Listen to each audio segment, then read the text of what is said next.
Good evening and welcome to the National News Broadcast on Channel Live. We are ready to bring you the top stories from home and around the world. I'm Natalia Veeravardhanan.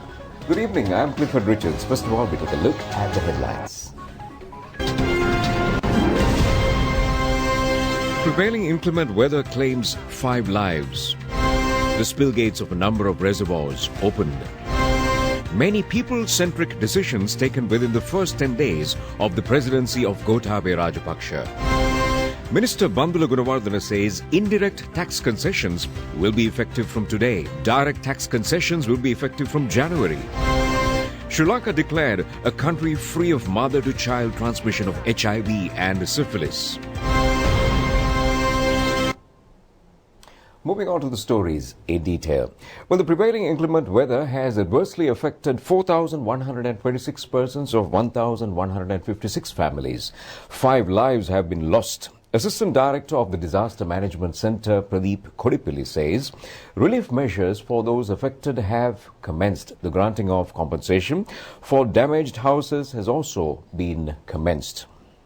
The early landslide warnings issued on the Ratnapura, Badulla and Kegol districts due to the prevailing adverse weather are still in place.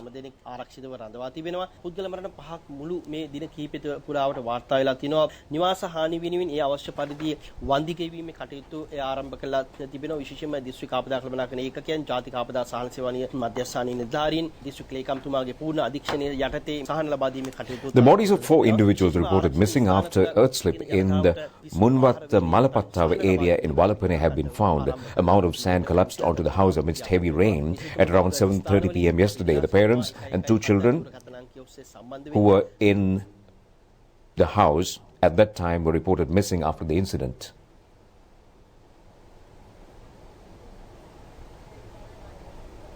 Well, we have the visuals that was mentioned earlier about the Munwat Malapattava area in Walapane, where a mound of sand collapsed onto a house at around 7:30 p.m.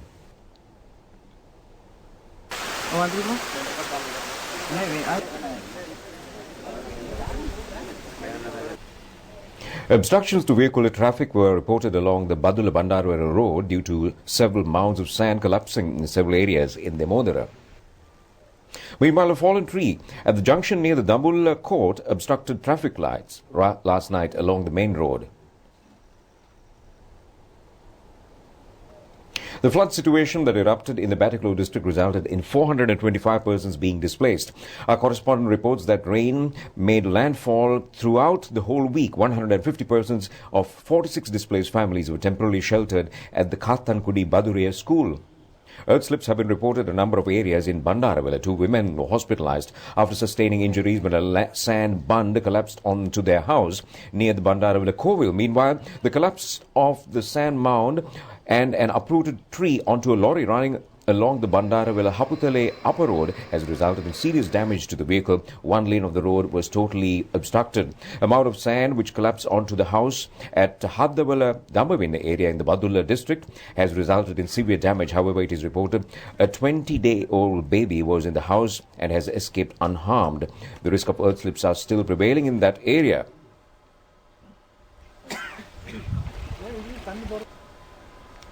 Serious landslide risk prevailing in the Punagala Ampitikanda area in Haldamulla. 91 persons, including belonging to 28 families residing in the estate, have been evacuated. They have been temporarily sheltered at Punagala Mahakanda Tea Factory.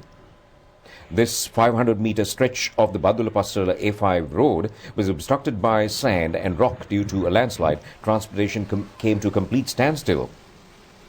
Over 1,000 acres of farmland in Wabunia area have been inundated due to the inclement weather.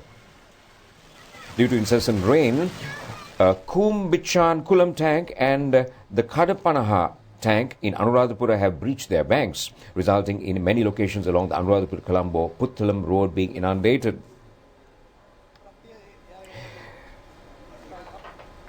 An earth slip that occurred along the Urumithanna hill in Bibila, resulting in 7 houses being damaged at Madapitiya and Senadipati villages, and 46 persons in 18 families have been displaced and temporarily sheltered in Nilagiri Vidyalaya. The police state that a 20-acre stretch of the hill has been washed away. A mound of sand that collapsed onto a house at Iluk Palace area in Halyala resulted in the partial damages. The police state although the inhabitants of the house were there at the moment, they managed to escape unharmed. Meanwhile, the Met Department forecast prevailing showery conditions to enhance over the past few days. Heavy falls of up to 100 and 150 millimeters of rain can be expected at some places in Jaffna, Mullaitivu, Kilinochchi, Trincomalee, Batticaloa, Ampara and the Badulla districts. Our correspondents report due to the heavy rains, a number of reservoirs have exceeded spill level. Should the rains continue, the spill gates of the reservoirs will have to be opened. Thereby, those residing in low-lying areas are advised to be vigilant. The spill gates of the Upper Kotmale Reservoir have automatically opened due to the prevailing rains experienced along the western slopes of the Central Hills. The engineer overseeing the Udawalawa Reservoir says all 5 spill gates of the reservoir were opened yesterday and a water capacity of 13,550 cubic feet is released per second. All 8 spill gates of the Daduruwa tank were opened by 3 feet each early this morning as heavy rains continued. The 2 spill gates of the Anuradhapura Angamo tank were opened by 2 feet each this morning. A capacity of 1,300 cubic feet of water is thereby released per second. The GCE Ordinary Verbal examination begins tomorrow and will be underway until the 12th of this month. The Department of Examination states students who are unable to reach their respective examination centers due to the adverse conditions caused by the inclement weather can sit for the exam at the nearest examination center. The relevant authorities have been instructed to facilitate such students. 717,008 candidates will sit the exam this year. This includes 433,050 schools candidates and 283,958 private candidates. The exam will be held across 4,987 examination centers with 541 coordination centers. The question papers in the morning will begin at 8:30 a.m. whilst the evening question papers will begin at 1 p.m. Commissioner General of Examinations Sanath Pujitha says all candidates need to be present at their respective examination centers at least half an hour prior to the examination time. The candidates need to produce together with their admission card, the national identity card or a valid passport or valid driving license to prove their identity. The Commissioner General reminds students before leaving home to check the admission card to make sure the subjects, the medium paper applied for and also the other prerequisites are in order. Should there be discrepancies, the Department of Examinations needs to be notified. Students can call on telephone numbers 011 278 4208, 011 278 4537, 011 318 8350 or 011 314 0314. It is totally prohibited to bring mobile phones and other electronic devices to the examination center. A special investigatory team has been deployed to inquire into all exam-related complaints. Complaints pertaining to irregularities or examination fraud can be notified to the Department of Examinations over telephone number 1911. President Gotabaya Rajapaksa says that the 19th Amendment to the Constitution will be scrapped if the government gains the parliamentary majority.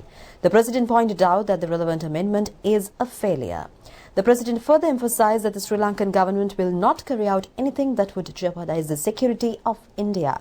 President Gotabaya Rajapaksa made these remarks while taking part in interviews with 2 leading newspapers in India. President Gotabaya Rajapaksa issued a tweet on the interviews with India's The Hindu and the Hindustan Times newspapers.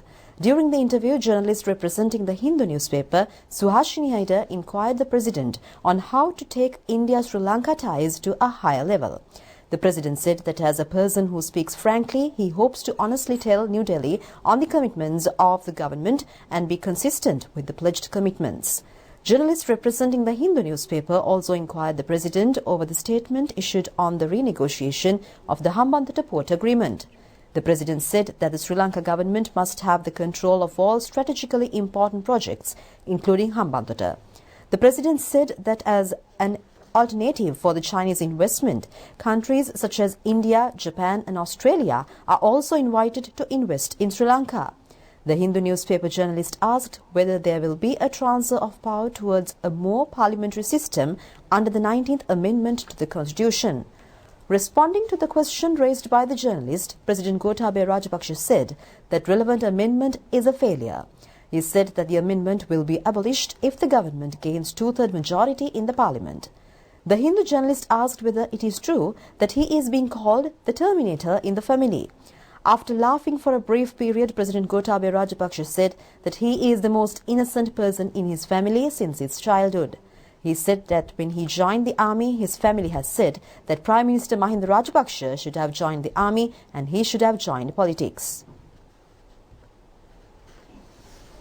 The President also took part in an exclusive interview with the journalist Padma Rao Sundarji from the Hindustan Times as well. During the interview, the President said that Sri Lanka and India should put behind any misunderstandings of the past and move ahead. President Rajapaksa has also said that both he and Indian Prime Minister Narendra Modi have a genuine want to further strengthen relations between the two nations. Well, President Gotabaya Rajapaksa, after a three-day successful tour of India, arrived in the island last night. The President arrived at the Kattunayake airport at around 9:45 in the evening. The President arrived at the economy class terminal. This is significant since heads of state, including presidents and prime ministers, usually use the special terminal at Naikanda, Kattunayake. However, the President opted to use the economy class terminal. Minister Prasanna Ranatunga and the State Minister Indika Anuruddha were at the venue to welcome the President upon his arrival.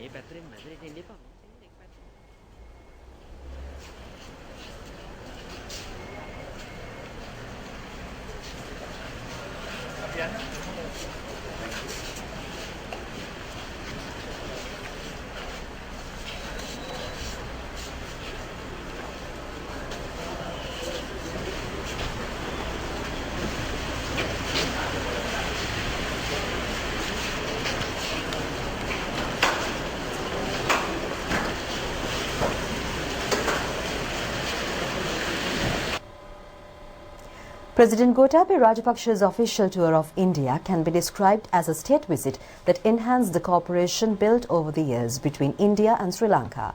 The leaders of the two countries agreed on a number of points significant to both countries. This state visit is the first official overseas tour of newly elected President Gotabaya Rajapaksa. The President left for his two-day state visit of India on the 28th of last month upon an invitation extended by Indian Prime Minister Narendra Modi. The President and his delegation received a warm welcome at the Indira Gandhi International Airport by the Indian Minister of Transport and Roadways, Dr. V.K. Singh. The first meeting of the tour took place with Indian Foreign Minister Dr. S. Jaishankar. Commenting on the business cooperation between the two countries, the Indian Foreign Minister said quality governance is prerequisite for sound collaboration, which will facilitate the influx of foreign investments. President Rajapaksa said he will dedicate himself to act with cooperation and in an utmost friendly manner with India.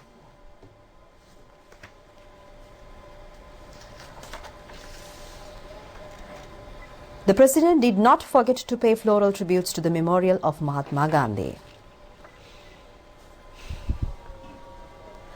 President Gotabaya Rajapaksa and Indian Prime Minister Narendra Modi held discussions at the majestic Hyderabad mansion on the 29th of last month.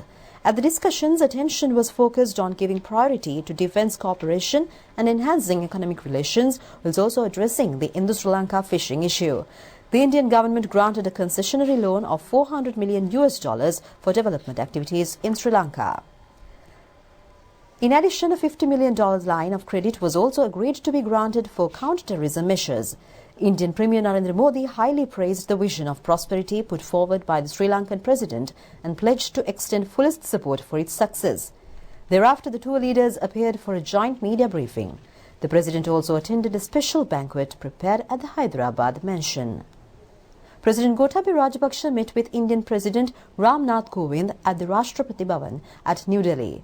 Indian Premier Narendra Modi was also in attendance. In addition, a special discussion also took place between President Gotabaya Rajapaksa and Indian Defence Advisor Ajit Doval. The future work plan with regard to the security of the two countries was discussed.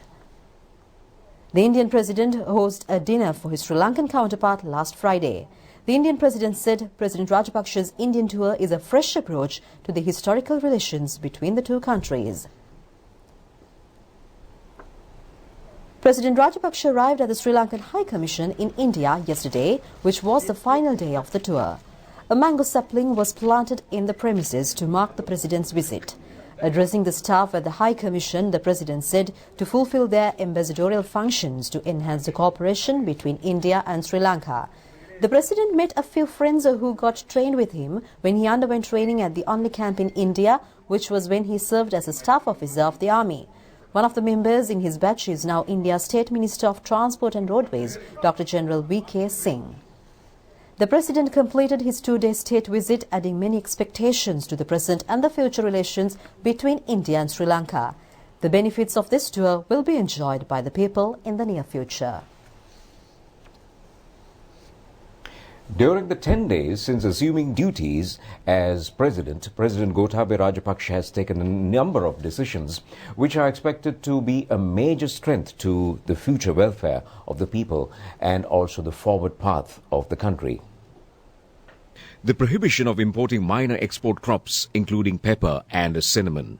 The reduction of the VAT from 15% to 8%. The reduction of the tax levied on telephone charges by 25%. Obtaining recommendations from a selections board comprising intellectuals when appointing heads for state institutions. Displaying the state emblem at state institutions instead of the photographs of the President and the subject minister. Restricting the number of cabinet portfolios of the interim government to 16 and promising that the cabinet of ministers of the future government will also be limited. The instant program launched to focus the attention of the police and the other groups on the environment. Issuing a gazette notification entrusting the security of all 9 provinces with the army. Expressing confidence in the Sinhala vote base and extending an invitation to the other races to join with that vote base to contribute to build the country. Extending an invitation to India and China as well as powerful countries to place trust in the country and invest in the country whilst respecting the identity of the country. Restricting the presidential staff and vehicles and continuing to use his residence as his official residence. Paving the way for the other importers to import wheat flour to safeguard the consumers from the difficulty caused by the wheat flour monopoly. Prime Minister Mahinda Rajapaksa says never has he instructed the police on any occasion to engage in cleaning tasks of the city. The Premier explains the Environmental Police Division is entrusted with the task of monitoring the cleaning tasks only. An almsgiving was held today to mark the 8th year of remembrance of former Deputy Defence Minister General Anuruddha Ratwatte. The almsgiving took place at the late General Ratwatte's residence in Mahayava in Kandy. The alms were presented to Chief Prelate of the Askeri chapter, Most Venerable Varkagoda Gnanaratana Thera and the Mahasangha. Prime Minister Mahinda Rajapaksa, who attended the almsgiving, subsequently expressed his views to the media. Prime Minister Mahinda Rajapaksa said never has the police been told to clean dirt. The Premier explained the Environmental Police Division is tasked with only checking whether the surroundings have been cleaned, and if not, they will notify the relevant local government body to have the respective areas cleaned by deploying their labourers. The Premier reiterated the duty of the police is not to clean but to check whether cleaning has been done. The Premier observed that voluntary cleaning campaigns have been launched with the participation of the public and even prominent figures. He points out there is a difference between voluntary cleaning campaigns and the task of the police. The Premier rejected as false allegations that the police have been instructed to engage in cleaning activities. Commenting on the incident surrounding the staff member of the Swiss Embassy, the Premier said he still cannot voice a correct statement. He further stated, when considering the information received so far, it has not been proved that such an allegation has been levelled.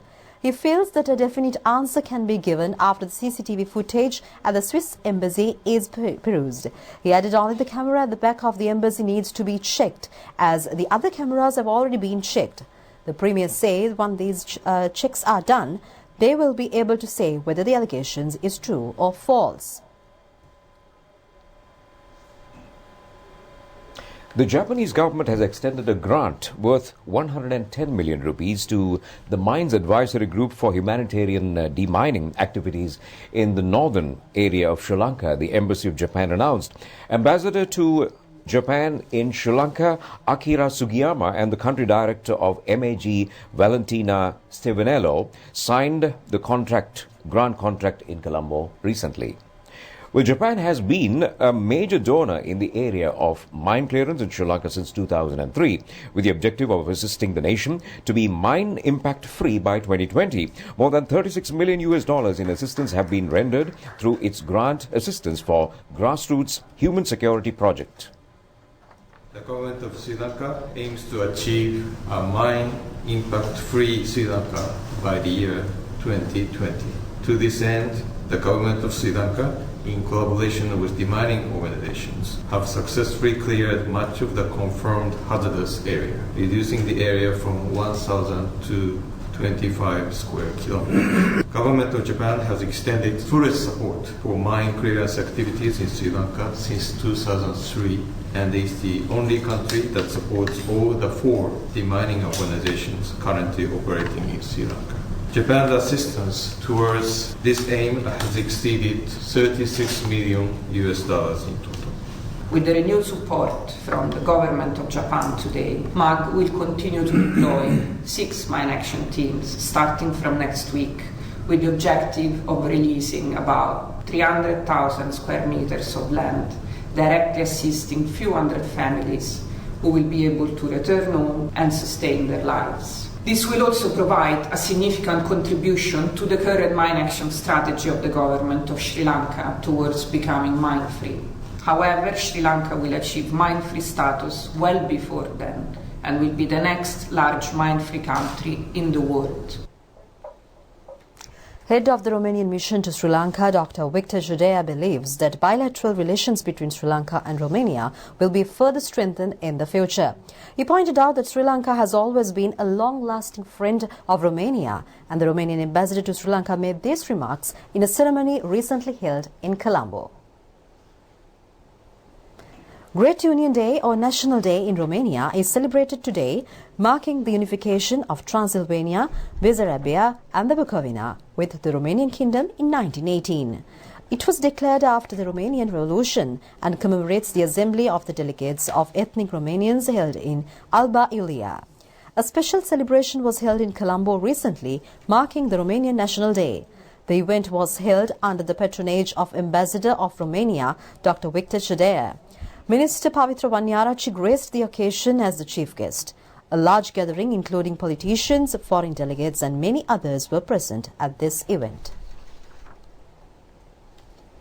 Relations between Romania and Sri Lanka have always been warm and friendly. Over these 62 years of diplomatic relations, our countries have built a solid friendship based on mutual understanding and respect, as well as on their joint will to collaborate and assist each other as equal partners. As the European Union's election observation mission recognized, the 16 November 2019 presidential election in Sri Lanka took place in a peaceful and calm environment. Presidential elections were free, transparent and fair and confirm the stability of the democratic institution, the attachment of Sri Lankan people to their fundamental rights and freedom. Sri Lanka has always had a friend in Romania, and I am confident that our bilateral relations will develop well into the future. Sri Lanka-Romania bilateral relations are built on continued close interaction and people-to-people contact spanning 62 years since the establishment of diplomatic ties in 1957. Over these years, our ties of friendship and cooperation at the bilateral and multilateral levels based on shared values and interests have continued to grow. Both our countries are keen to further consolidate our bilateral engagement and expand the areas of cooperation. Sri Lanka and Romania are committed to revitalize and expand bilateral trade and connectivity. We are exploring ways to maximize these synergies to advance the bilateral trade agenda.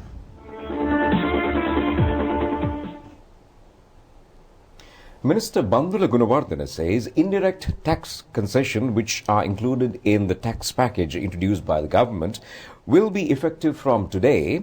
And also, meanwhile, the direct tax concessions will be effective from the 1st of January.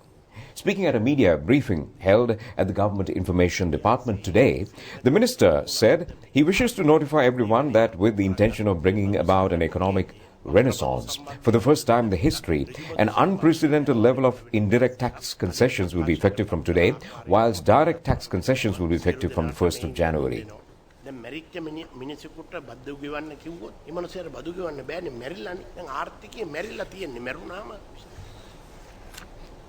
Well, today is World AIDS Day.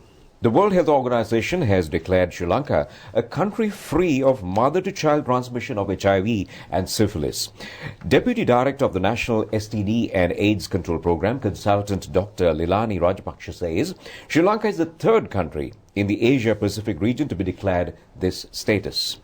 The human immunodeficiency virus, or HIV, has an adverse impact on human health. However, at present, HIV is not regarded as fatal.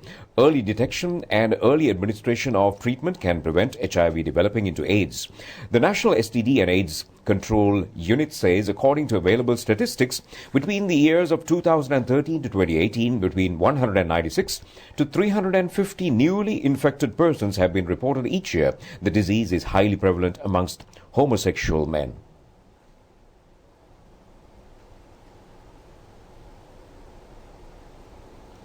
Consultant Dr. Chandrika Jayakuri says a rise in newly infected patients has been observed, and this rise is mostly seen amongst young boys. Therefore, she calls on parents, teachers and adults to pay more attention to their children, as nowadays children tend to find partners through social media and various other electronic means. Thereafter, they get induced into unprotected sexual relationships. පෙළඹ වෙනවා. ඉතින් මේ හරහා මේ රෝගේ බෝවීම හුඟක් ප්‍රවණතාවයක් තියෙන නිසා ඔබේ දරුවා ගැන සැලකිලිමත් වෙන්න ඔවුන් කරන දේ ගැන අවධානය. HIV can be transmitted through unprotected sexual relationships, blood transfusions, and also the use of blood stains equipment, and also from mother to child during pregnancy. The number of HIV infected children across the world is around 1.8 million, whilst around 1 million of them have succumbed to the disease.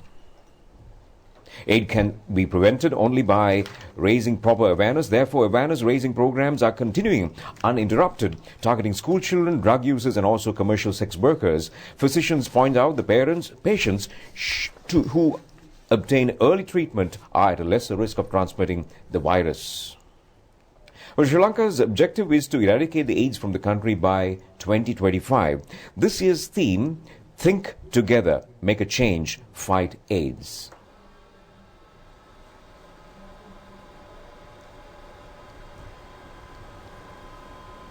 Vice Chancellor of Colombo University, Senior Professor Chandrika N. Vijayaratne, says the university is ready to help relevant authorities in research for national development. She pointed out that the higher education needs to foster the future of the country. The Vice Chancellor made these remarks in an exclusive interview with the national television Rupavahini recently. The research is more important in university activities. How this research will help for the national development? Well, the University of Colombo is the pioneering institute of higher education in Sri Lanka, and as you well know, we have a very wide range of study programs, and all of them are actively involved in research. Research is really looking for the truth through a scientific means, and whether it is in humanities or whether it is in the sciences, we have very important research programs that are ongoing as well as that have been well reflected upon, that can be utilized by all government authorities in policy planning to implementation. And I would really look forward to the University of Colombo playing a major role in this field.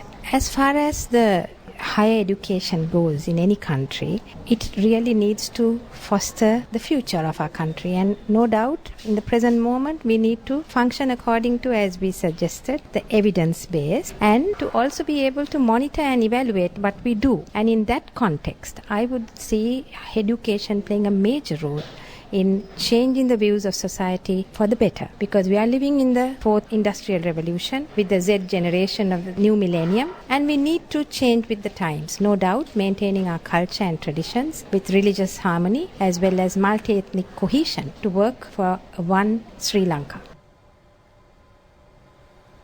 The Water and Development Congress, an exhibition of International Water Association, which is the largest global water event, commenced in Colombo today. Over 3,000 participants from 100 countries are set to take part in the world's leading water development event to discuss and develop sustainable solutions for emerging economies. International water experts from the full width and the reach of the water sector are set to gather at the BMICH till the 5th of December. His Excellency the President has declared the policy for the economic development. It's very clear, very apparent that water supply has been given the highest most priority. The ambition, the aspiration of the government is to provide 100% pipe-borne coverage to all the people in Sri Lanka. Authority in charge of water supply, we have to come out with solutions, find strategies, find innovative models to address these issues. I think that this is an appropriate time because there's a new government, new aspiration, new hope, and we could use this event as a morale booster to stimulate and kickstart the drinking water development activities. Now we have got a grand opportunity to hold the 2019 IWA World Congress. So this conference will focus on many issues. The major issue that it will focus on is on water supply and also on sanitation. In relation to water supply, it will consider some of the competing demands for water. So we have many exhibitors who want to present some of the solutions that they have developed to these pressing challenges, and they will be exhibiting in the exhibition center. We have exhibitors from Europe, from North America, from Sub-Saharan Africa, and of course here from Asia. And so it will be not only a place where people will discuss problems and solutions, but also where they can see practical solutions that have been developed and touch them and feel them and see how those technologies are helping to deliver on the Sustainable Development Goals. The Grand Mahabalis ceremony and also the display of relics of the two great disciples of the Lord Buddha was held at Chaithyagiri Vihara in Sanchi, India recently. The ceremony was organized by the Mahabodhi Society of Sri Lanka, the central government of India and the state government of Madhya Pradesh. More than 400,000 bhikkhus and devotees representing many countries including India, Vietnam and Sri Lanka took part in the ceremony. The ceremony, which was previously titled as Sanchi Mela, has been renamed as Grand Mahabodhi Ceremony upon a special proposal by the central government of India. Steps were taken to bring out the holy relics of the Lord Buddha's two foremost disciples from the special chamber in the stupa of the Chaithyagiri Vihara and provide the opportunity for the devotees to pay homage. Indian Minister of Culture and Tourism Prahlad Singh Patel graced the ceremony as a chief guest. Chairman of the Mahabodhi Society of Sri Lanka, Venerable Banagala Upatisatera, said that all necessary facilities have been provided for the hundreds and thousands of devotees attending the annual ceremony.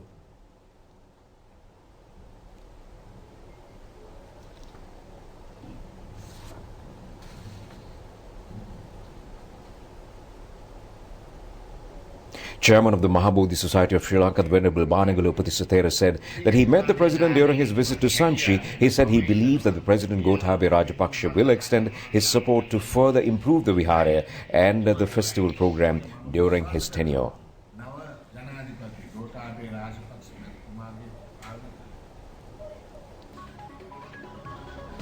Well, that's it on the news tonight. Do enjoy the rest of the programs. Take care and good night. Good night.